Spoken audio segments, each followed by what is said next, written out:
So we were asked to watch 2029 Singularity Year with Neil deGrasse Tyson and Ray Kurzweil.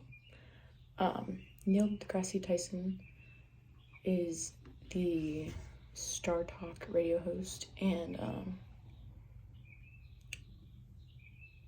he is also an astrophysicist. And Ray Kurzweil is an inventor, author, and futurist who wrote Singularity Year.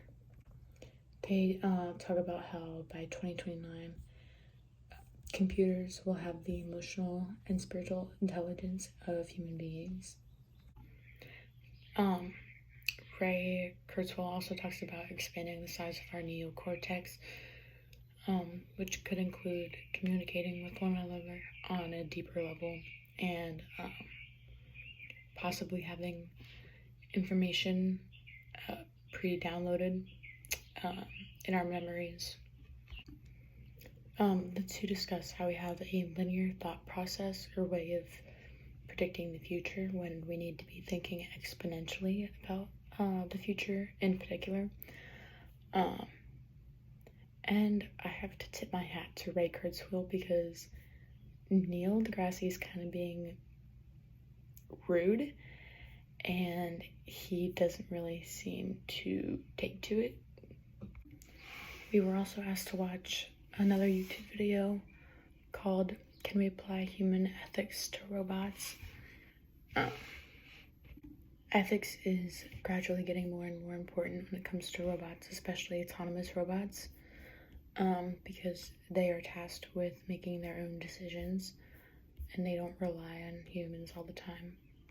It started out only being a concern with military robots because they were required to use lethal force, but it has since been expanded to all kinds of robots because we are advancing so much with robotics, and we're having more and more robots that have to interact with humans.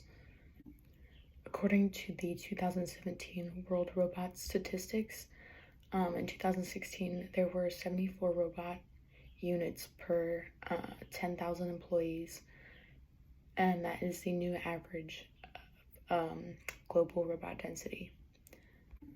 There are 3 rules that the video talks about that can be applied to robots today. That being, a robot may not injure a human being or through inaction allow a human being to come to harm.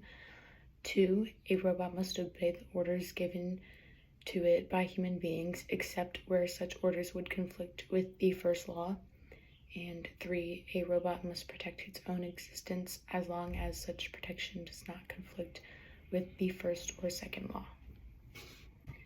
The big question, the most important question, I think, is how can we create robots that never cause harm to humans? We were also asked to read chapter 11, which is titled Earth 2030, Heaven or Hell. This chapter comes up with possible futures that we could visualize for 2030 based off of the years that we've been having. So for 2020, it talks about hyperconnectivity and hypermanipulation, and how internet platforms and media companies can use algorithms to measure and determine what you should be seeing, when you should be seeing it, and how you should be viewing it. This chapter predicts that by 2024, we will no longer have any privacy as we are constantly connected to machines and they are getting better at reading our minds. And then 2026 is when the automation of everything will be, and we'll have the basic income guarantee. 2026 will be the year that social norms are rewritten, and 2028 is when free will only be for the rich. 2030 is when 90 will be considered the new 60. Society will be older, healthier, and liberated from work and pursuing meaning. So it's kind of up to us to decide if that's heaven or hell.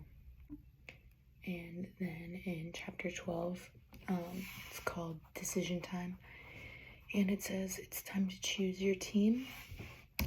And it came up or the chapter comes up with a bunch of principles to help us keep our humanness